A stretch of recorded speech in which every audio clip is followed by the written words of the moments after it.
The original Iranian tribe broke up around 1500 BCE into 5 separate tribes. These 5 Iranian tribes are listed in the ancient Iranian holy book, the Avesta, as the Arya, the Sani, the Tura, the Dahe, and the Sarima. The Sarima were the Sarmatians. There are actually 5 Iranian tribes. One of them were the Arya. Then there were the Sarima. They are clearly the predecessors of the Sarmatians, so they also were Iranian speakers. The Arya tribe were the ancestors of the Medes and Persians. This is the same Arya tribe the Persian king Darius refers to in his tomb inscription. Darius, in his inscription, says, I am Arya. It has nothing to do with being Aryan in terms of race. That was his tribal name. All Iranian tribes spoke the same language and worshipped the Iranian god Mithra. Mithra is the reason Sarmatian chivalry and the Persian tradition known as Pahlavani are so similar. Both Sarmatian chivalry and Persian Pahlavani follow the same 4 Mithraic principles: justice, war, women's rights, and patriotism. But the Persians followed a 5th principle: wisdom.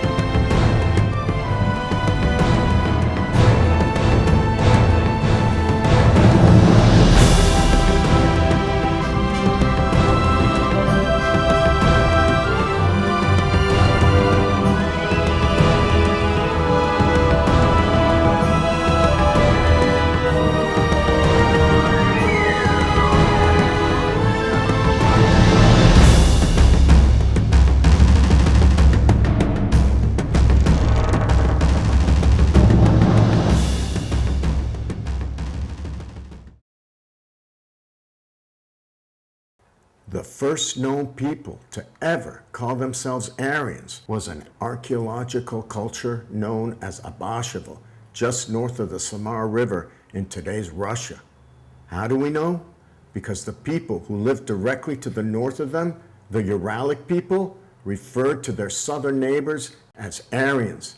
In fact, the word Aryan in the Uralic language means southerner. The borrowing of the word Aryan into the Uralic languages of the north with the meaning southerner. That indicates that the speakers of Indo-Iranian are right to the south, which is where Abashevo was.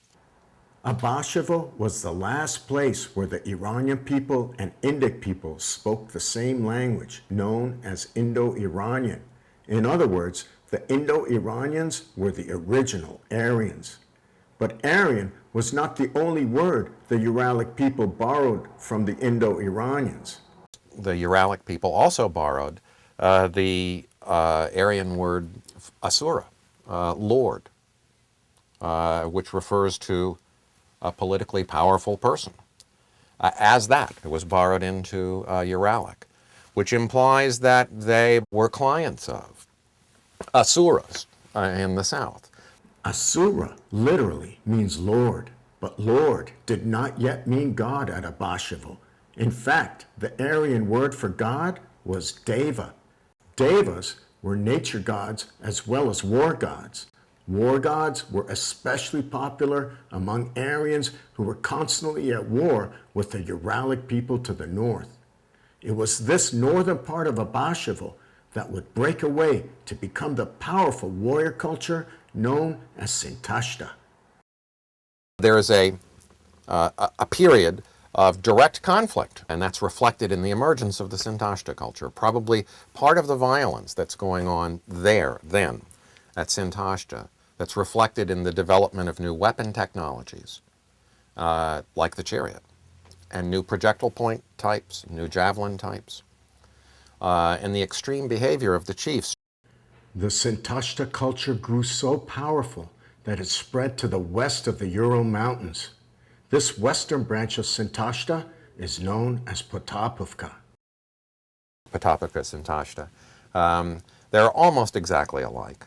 Sintashta on the east side of the Urals and Potapivka on the west side of the Urals. Both Sintashta and Potapivka worship the fearless war god known as Varathragna. Varathragna helped Potapivka and Sintashta warriors raid cattle from the herding cultures to the south of them, known as Srubnaya and Andronovo. Srubnaya and Andronovo cultures were also Indo-European, but their gods were very different. Herding cultures worshipped gods that were important to a herding economy. Gods important to a herding economy were gods that represented principles. Gods that represented principles are known as abstract gods. The next time we see the word Asura, it is referring to these abstract gods. The deities which could be seen like sun, moon, earth, wind, the clouds and storms and all others, they were called Deva or Deva. But there are deities which cannot be seen, but they existed. They were Ahura or Asura. But Asura gods were almost wiped out around 1800 BCE when the warrior cultures took over the herding cultures. Potapivka took over Srubnaya on the west side of the Ural River to become the Iranians, and Sintashta took over Andronovo on the east side of the Ural River to become the Indic people. That's repeated by Andronovo people. If that's where Indic languages emerged, as Sintashta faded away and evolved into a style of Andronovo that was different in Central Asia. It was in this Central Asian style of Andronovo where the war god Varathragna changed into the Indic god Indra. Indra is the leader of the Daevas, yeah? Of the Devas. Well, in Vedic religion, he is the chief of the gods. So Indra is the most important of the gods called Devas. Devas were the most important gods in all Indo-European cultures, except one. Only in Iranian culture did Asura gods become more important than Deva gods. The Iranians referred to Asuras as Ahuras, and the most important Ahura of them all was Mithra. There is Ahura Mithra, Ahura Mazda, and Ahura Varuna, right? The triad of most important gods of the pre-Avestan period. And in this pantheon of gods, right, it was actually Mithra, right, that was a god above other gods. Mithra was just as much of a war god as Indra, only Mithra didn't go to war for cattle or women or treasure. Mithra went to war for Arta, which literally means order, and the greatest enemy of order was the liar. The liar is referred to in the ancient hymn to Mithra as a Mirduruj. In the Meryasht is Mithra is the god that has the mace, right? Has 1,000 bows and arrows, right? With which he goes after Mirduruji. So the whole notion of Mirduruji, right? To be foul to Mithra. I guess you can translate it to be dishonest to Mithra. The Mirduruj was punished by Mithra, while the Artavan was rewarded by Mithra. And Artavan was anyone who brings order or Arta to the physical world. To bring order or Arta to the physical world, an Artavan had to not only speak the truth, but also side with the truth. But siding with truth was not always easy. The truth often comes disguised as a lie, and the lie often comes disguised as truth. Discriminating and not being fooled by imitations of rightness are important ideas. To help them discriminate between what is truth and what is a lie, ancient Iranians turned to their god Varuna. Ahura Varuna had a special attribute that allowed him to always distinguish between the truth and the lie. Varuna's special attribute was known as Meda, which the Iranians pronounced Mazda. The word Mazda is the equivalent, you can say, is the same word as a Vedic word Medha, M-E-D-H long A, Medha, which is an attribute of the god Varuna. The word Meda, or Mazda, literally means wisdom. In other words, Varuna's special attribute that allowed him to distinguish between the truth and the lie was wisdom. Varuna's wisdom became so popular among ancient Iranians, it became its own god, named Ahura Mazda, the Lord of Wisdom. Mazda, Ahura. Mazda being wisdom, or perhaps wise, Ahura being the Lord. And one aspect of Mazda Ahura, good mind, is preaching discrimination, seeing what is right, seeing what is wrong, seeing what is authentic, seeing what is falsified, seeing what is original, seeing what is deceptively imitative. The lie was still the cause of all disorder, but the cause of the lie was now ignorance. In other words, an ignorant person fooled by the lie was just as guilty of bringing disorder to the physical world as the liar himself. Each of us is called upon to choose whether we are going to be on the side of order and truth or on the side of lies and chaos, that presumably within that context, wisdom would be the wisdom to know how to choose, the wisdom to distinguish between what is truth and what is the lie. The Iranians were the first to believe ignorance was the cause of the lie, but they were not the first to believe the lie was the cause of all disorder. In fact, their Indo-European ancestors blamed the worst disorder in Indo-European mythology on a single lie. Only this lie wasn't caused by ignorance, it was caused by arrogance. The oldest known Indo-European myth is the myth of Yemo. Yemo literally means twin. The Yemo myth is so old, it dates back to the time before the Indo-Europeans broke up. How do we know? Because virtually every Indo-European tribe has a version of the Yemo myth. In the ancient Iranian holy book, the Avesta, Yemo is referred to as Yima.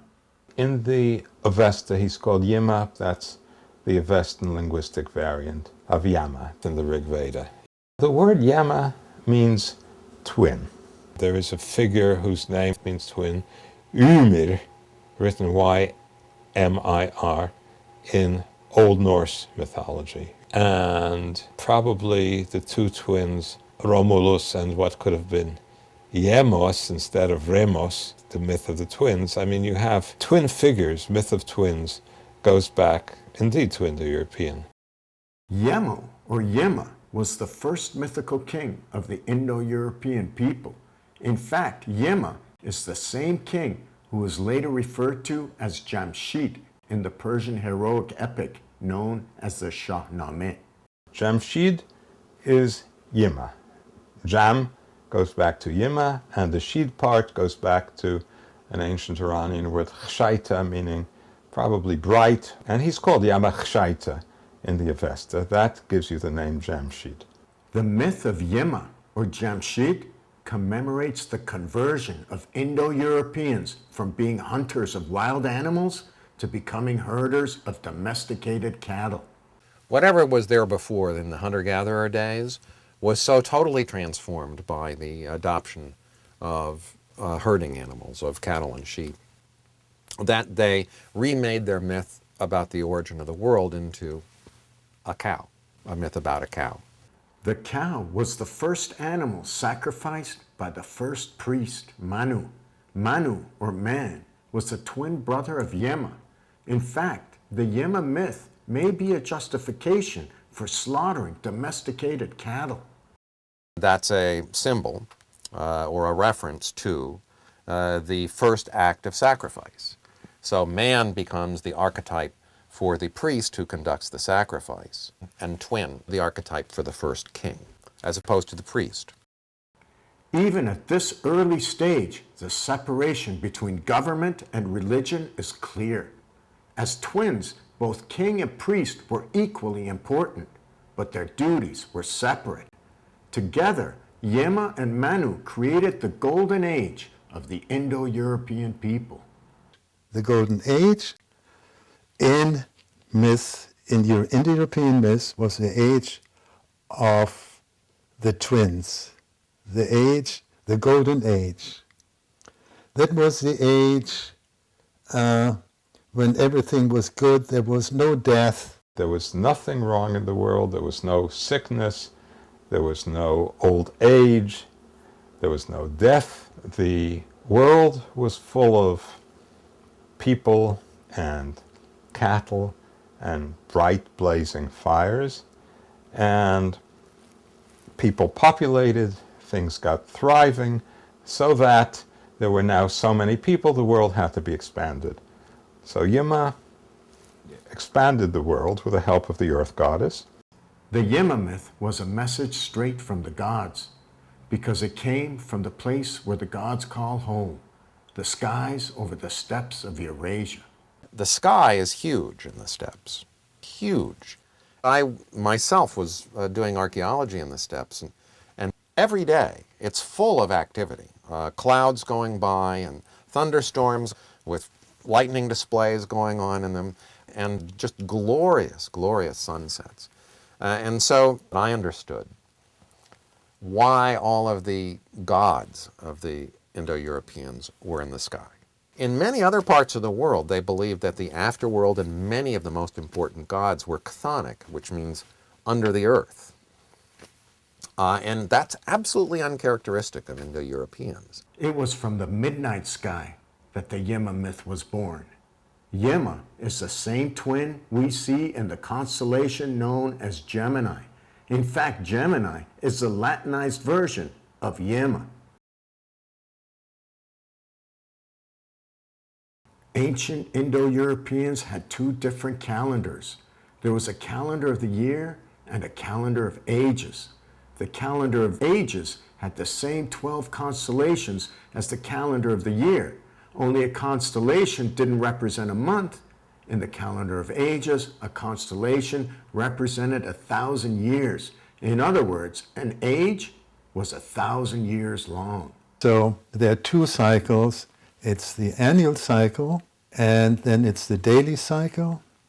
But in addition, there is a larger cycle. It's the cycle of the 12 ages, beginning with the age of Gemini, of Yima, through the end of the 12,000 years, or the 12 ages of humanity, when the earth will be rejuvenated.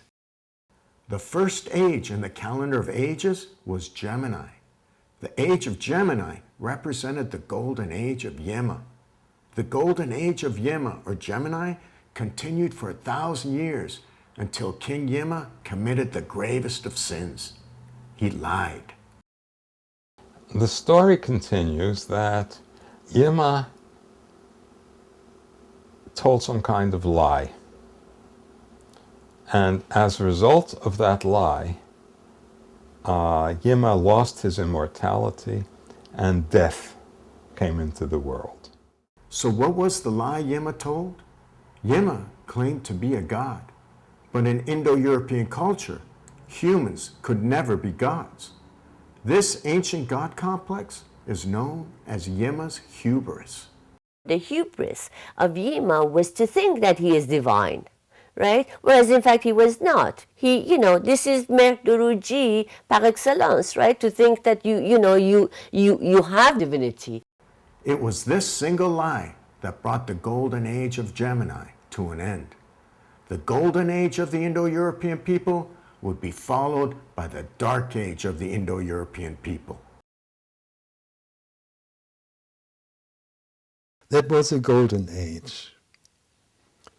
That followed by another age, If the age of Yima was the age of Gemini, now we get the age of Taurus.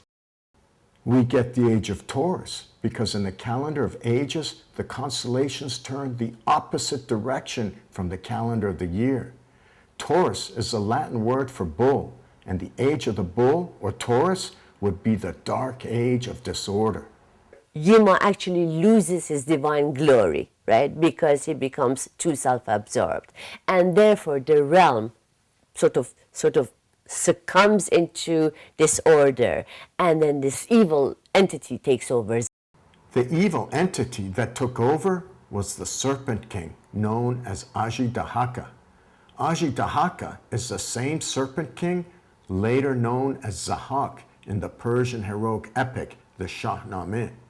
Ajidahaka, or Zahak, ruled with injustice for 1,000 years until the Iranian hero Thritaona, or Feridun, rose up against him. What Feridun does is replicating what Mithra does. He comes with a bull-headed mace, and here comes the significance of bull, right, in the fighting against injustice, right, in his fight against Zahak, and then he wins the fight. This 4th century Persian seal at the British Museum in London shows the hero Feridun using a bull-headed mace to defeat the Serpent King, Ajidahaka, or Zahak.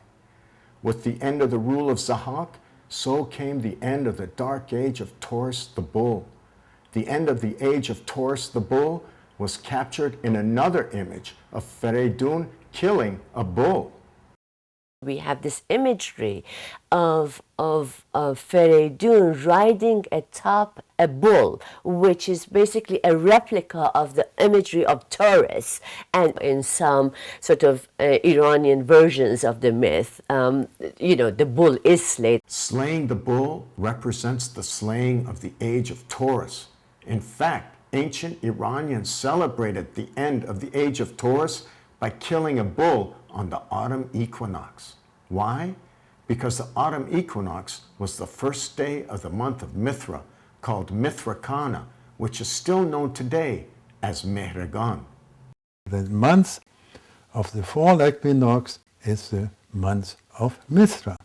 The day that Feridun is victorious against these forces of darkness is celebrated as an autumn festival, right, of the victory of justice over injustice. And this festival is celebrated up to the present time as Mehregan in the Iranian tradition. The age of Taurus in the calendar of ages is followed by the age of Aries. In the terms of sequence of constellations that rule an age, the golden age was the age of Yima, of Gemini. That followed by Taurus. So Gemini, Taurus. After Taurus comes Aries. Aries would be the golden age of the Iranian people. It was during the age of Aries that the Iranian god Mithra became the most widely worshipped god on earth. For the first part of the age of Aries, Mithra was worshipped by all Iranians, including the world's superpower Achaemenid Persians. For the second part of the age of Aries, Mithra was worshipped by the world's superpower Romans. The Roman warriors were fascinated that there was a god that is specifically a warrior god. In addition, he was an Iranian god, which Iran always fascinated the Greeks and then the Romans. The Romans even adopted the ritual killing of the bull.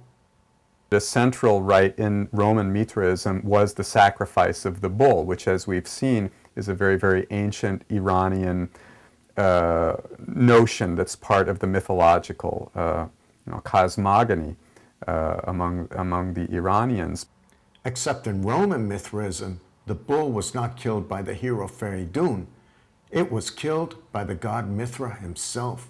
The last legacy of Roman Mithraism can be found in the Spanish bullfight.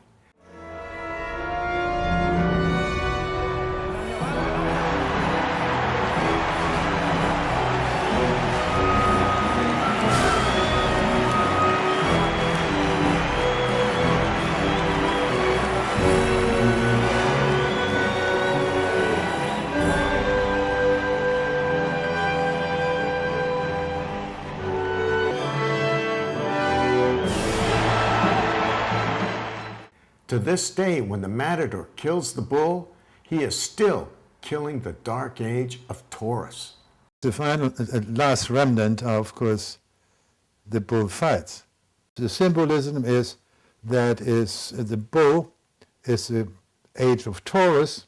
So if Mithra kills a bull, then he introduces, obviously, the age of Aries. Coincidence or not, the age of Aries ends at the same time Mithra worship ends. The constellation that follows Aries in the calendar of ages is Pisces, the fish. The age of Pisces begins with Christianity. The age of Pisces is the reason the symbol of Christianity is a fish. The constellation Aries was done and over with, meaning that Christ is the sacrificial lamb, and the new Pisces is the Christian symbol of the fish. The age of Pisces began the moment the Roman Emperor Constantine converted to Christianity around 400 AD. It was Christianity that brought Mithra worship to an end in Europe. It has been claimed that if had it not been for Constantine, you would have Roman Mithraism taking over the world as opposed to Christianity. The age of Pisces would be a dark age for both Europe and Persia. To this day, the famous Dark Age of Europe is believed to begin with the coming of Christianity. But for the Persians, the age of Pisces begins with the Muslim Arab invasion of 636 AD. During the age of Pisces, the Persians were ruled by the same serpent king who had ruled the Dark Age of Taurus, Ajidahaka, or Zahak. Only this time, Ajidahaka was an Arab. Ajidahaka develops in interesting ways, and his concept takes on nuances over the centuries, but Ajidahaka represents the enemy of the Iranian people. So in the Avesta, he's connected with Babylon. In the Pahlavi tradition, he represents the Arabs. But like all ages, the age of Pisces too must come to an end. The age that comes after Pisces in the calendar of ages is the age of Aquarius. We are presently at the end of the age of Pisces, and we enter Aquarius very soon, as we all know from this is the age of Aquarius. This is the dawning of the age of Aquarius, age of Aquarius,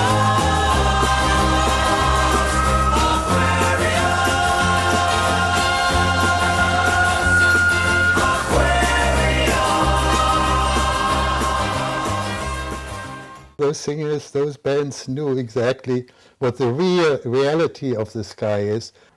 The reality of the sky tells us that the age of Aquarius will be another golden age for the Iranian people. How do we know? Because the sign of Aquarius is the water bear, and in the Iranian tradition, the water bear is known as the khum holder, which literally means the pail holder. And the pail holder is none other than the Iranian god Ahura Mazda. And the water that flows from his pail is his wisdom. Who is Aquarius? Aquarius is the water holder, the pail or the khum holder, the person who holds the water. At the same time, who is the protector? In the Zoroastrian calendar, the Aquarius protector, Dadva, the creator, Ahura Mazda. So that is the wisdom of Ahura Mazda of purifying the world. The wisdom of Ahura Mazda will dominate the age of Aquarius. Ahura Mazda was also worshipped during the age of Aries, but Mazda worship during the age of Aries was mostly confined to the Persians. Their quest for wisdom is what made Persian chivalry different from all others. So which god did Cyrus worship?